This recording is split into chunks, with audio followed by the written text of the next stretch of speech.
He had it all: a thriving career, a respected name. Everywhere he went, people looked up to him as the embodiment of success, intelligence, and resilience. But no one saw the nights he couldn't sleep. No one knew the exhaustion behind those confident eyes, and no one understood what it felt like to constantly hold up an image as if it were his lifeline. He couldn't afford to fail. He couldn't afford to appear weak. He couldn't afford to be no one. Because the identity the world gave him, the successful one, the smartest one, the role model, was no longer a role he played. It had become a cage.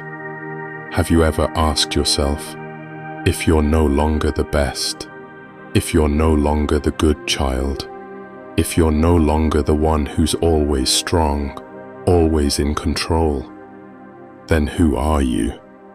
How terrifying it is when you can no longer tell the difference between who you are and the role you perform. You go through life as if you're on stage. You live to be perceived, not to be present. And little by little, you lose yourself in the role you mistook for your true self. Identity is subtle. It doesn't arrive from the outside. It's built from the praise you received as a child. You're so smart, and you learn to push yourself just to stay smart. You're such a good kid, and you learn to suppress your anger, your sadness, anything not good. You grew up crafting a beautiful version of yourself, but it's fragile.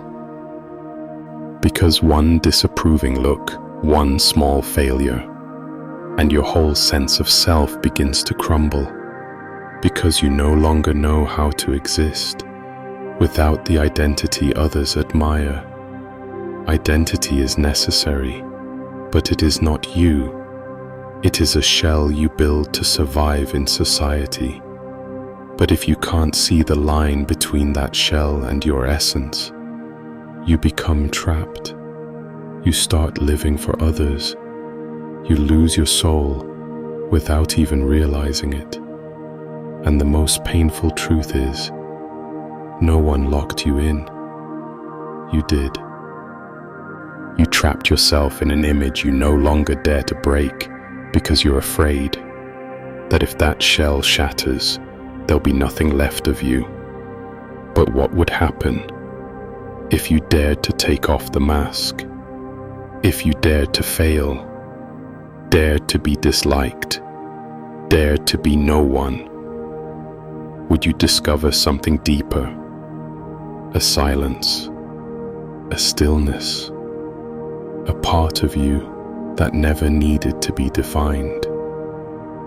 That journey begins with a single, unsettling question.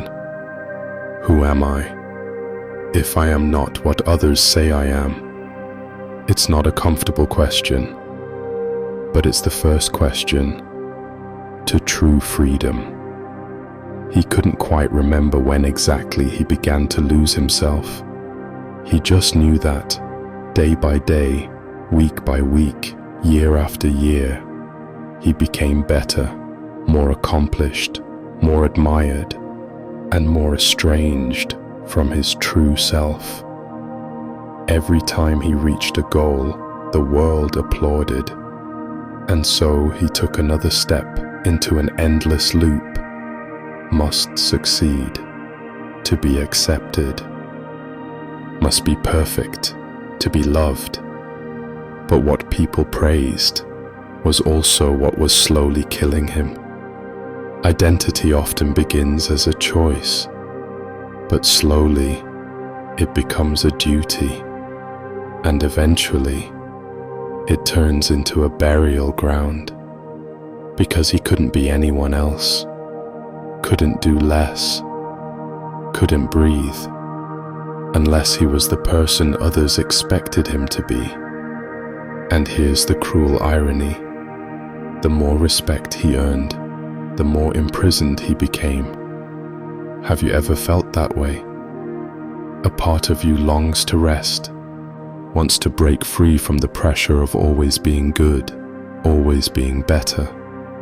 But then, you crawl right back into that hamster wheel because you're terrified. If I stop, will I still be anyone at all? The identity trap doesn't always wear a negative face. It might sound like, I'm a kind person, I'm always in control, I'm the strong one who always knows what to say. And so, you suppress anger, you hide your sadness, you deny your confusion and pain, because those emotions don't fit the image you're trying so hard to protect. But one day, something cracks. Maybe the job you poured yourself into suddenly falls apart. Maybe the person you loved walks away despite all you gave. Or maybe it's a quiet moment when there's nothing left to prove and you realize you don't know who you are. You've lived well, but not truly. You're admired, but not understood. You're accepted, but hollow. That moment is painful. It's like being skinned alive. You stand between two cliffs. On one side, the familiar identity that now feels suffocating. On the other, a vast emptiness where you don't yet know who you'll be or how to live without the mask. And most people go back to the role, back to the performance, because even a suffocating lie can feel safer than the unknown face of freedom. But you don't have to rip your identity apart in a single night. You only have to start by noticing it. Notice the tension. Notice when you're pretending. Notice when you say, I'm fine, while carrying a hurricane inside. Begin by asking, am I doing this because I truly want to, or because I'm afraid of losing who I think I'm supposed to be? Even this one question is a step back into your power, and then you'll begin to see you don't need to be someone to be worthy. You don't have to be strong all the time. You don't need to be perfect to be loved. Because beneath every role you've ever played, there's a whole being, untouched, waiting for your return. The collapse didn't come with a bang. It arrived like a slow, persistent drizzle, each drop falling on the pride he'd spent years protecting. A passing criticism, a quiet failure, a subtle look of disapproval. At first, he resisted, he denied, he worked harder, pushed himself more, tried to be better. But the more he clung to the image, the more it cracked, like a statue polished too many times, just waiting for a single touch to shatter. And then it shattered. No one noticed. Only him, alone, in the silence of the night.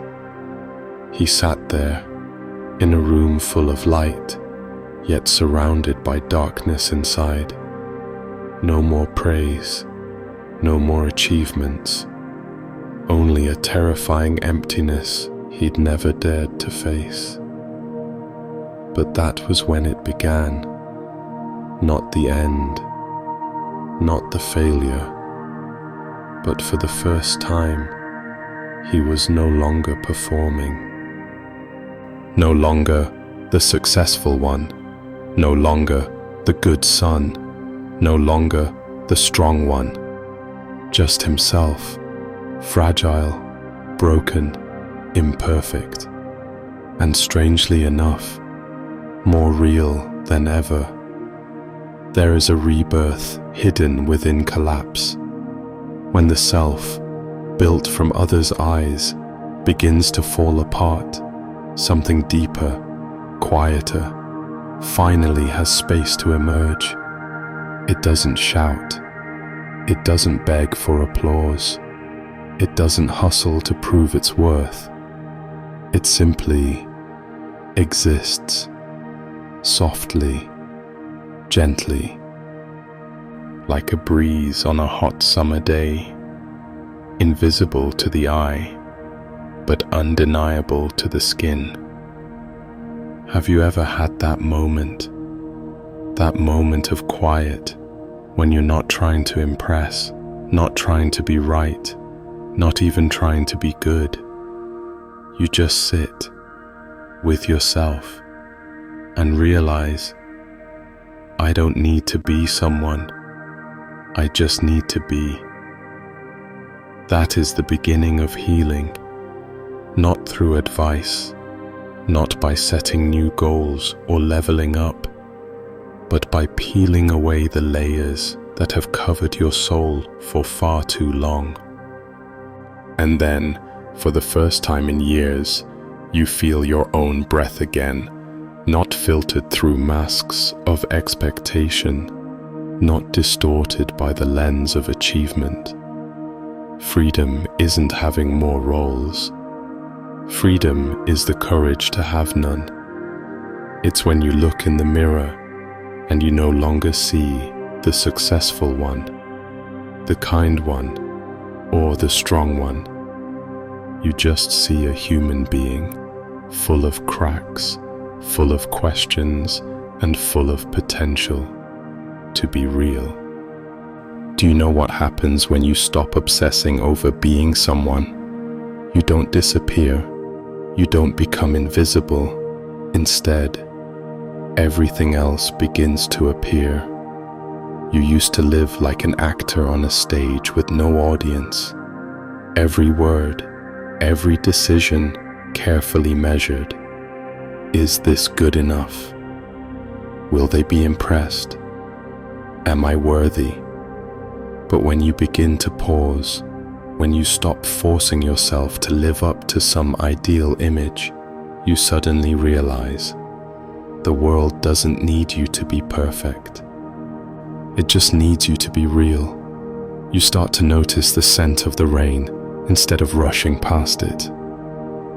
You listen to someone speak without needing to sound smart in return. You write a sentence, draw a line, speak a thought, not to prove anything, but simply because you have something to express. That is freedom, not the kind that comes from doing more, but the kind that comes from not being driven by fear. You no longer need to win every game. You no longer crave the gaze of approval, because you've begun to see yourself again, not through labels, not through roles, not through status, just you. Enough, simple, ordinary, and strangely, when you stop trying to shine, you begin to radiate something real, not a blinding light, but a warm one. Not the kind that draws attention, but the kind that makes others feel safe around you. You may lose some things, fame, recognition, a sense of superiority, but in return, you reclaim yourself. You're no longer a product of expectations, no longer a mirror of collective ambition. You become something so honest, it's beautiful. And that's where life truly begins. No more racing, no more pretending, no more pressure to always be okay. Just a quiet journey back toward yourself, to sit with the part you abandoned long ago. Are you ready? Ready to stop being someone and simply be yourself? There's a moment, quiet, almost invisible, so subtle that if you're in a rush, you'll miss it. It doesn't scream, it doesn't demand, it just gently arrives like the first breeze at dawn. It's the moment you see yourself, not through what you've achieved, not through what you own, not through who loves or hates you, but through your simple presence. We're taught that to have value, we must succeed. To be loved, we must stand out. To be happy, we must stay in control. But when you sit still, deeply still, you begin to realize everything we chase can never truly fill that emptiness. Because that emptiness was never meant to be filled. It only ever asked to be seen. Identity is a mask. At first, it helps you survive, but wear it too long, and you'll forget the face beneath. Who were you before they called you brilliant, talented, likable, or a failure? How did you live before you had to be something to earn love? Healing, sometimes, doesn't come from grand efforts. It comes from the tiniest moments, when you no longer try to hold everything together. When you exhale without needing to fix anything.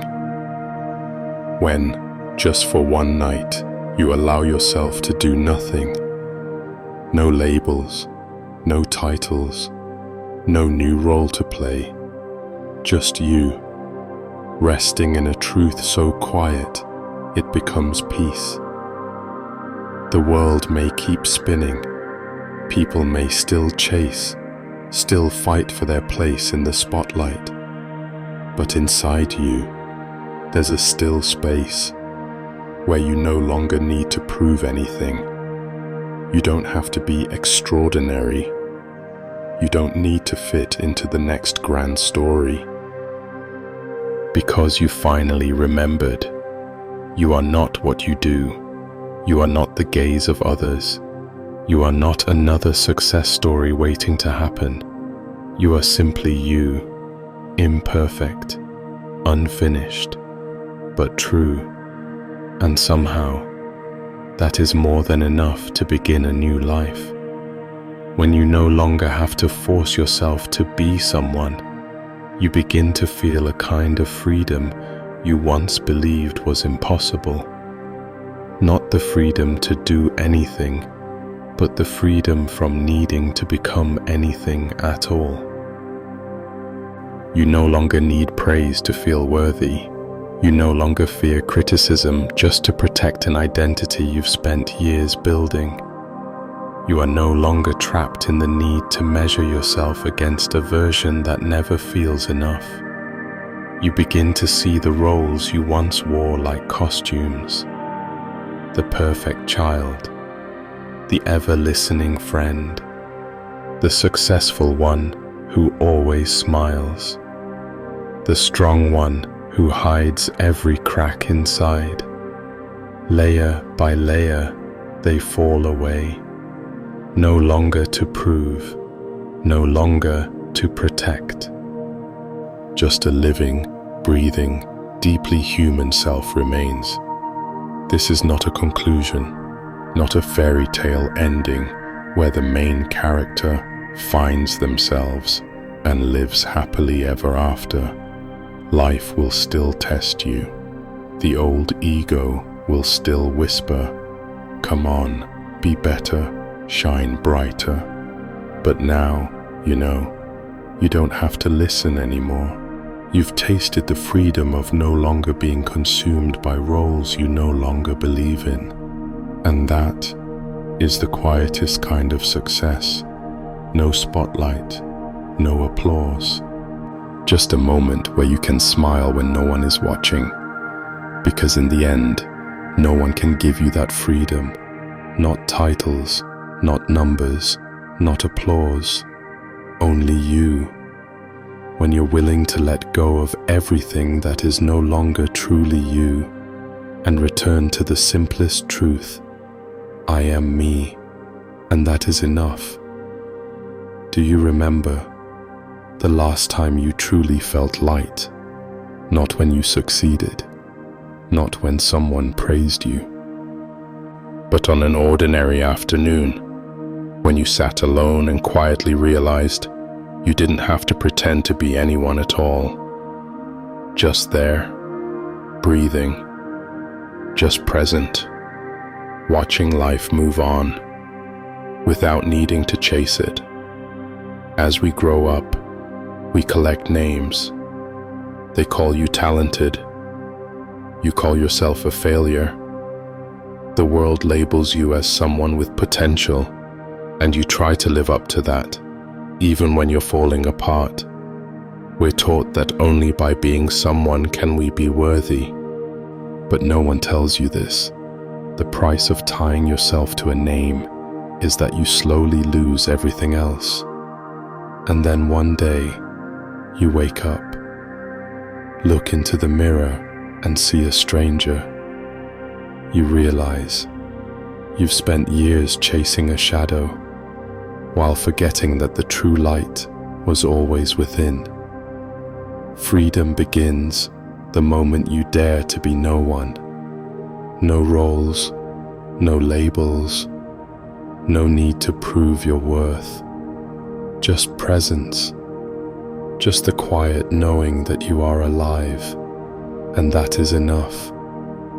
If you feel exhausted, lost, or hollow, maybe it's not because you're not good enough. Maybe it's because you've been trying so hard to become something you're not. Stop. Breathe. Listen to the silence inside. And maybe, in that moment, you'll hear your true voice for the first time in a very, very long while. Because you are not a title, not an expectation, not someone else's gaze. You are the one watching all of it. And only when you return to that truth can you finally be free. If you're still searching for yourself in the reflection of others, if you're tired of always trying to be someone, maybe, just maybe, it's time to turn inward, not to find a new label, but to gently remove the masks you once believed were you. MIRoR is a space for that, a place to slow down, to ask, to feel, and sometimes to simply sit with yourself. If this video resonated with you, leave a small trace behind, a like, a comment, or a quiet share. It's more than support. It's a way of connecting souls who are silently searching for one another. Tap subscribe if you'd like to keep going with MIRoR. Each video is a mirror, and sometimes you might see something familiar, a part of you that you've long forgotten. Thank you for listening with your whole heart. We'll meet again in another mirror, at another depth within you.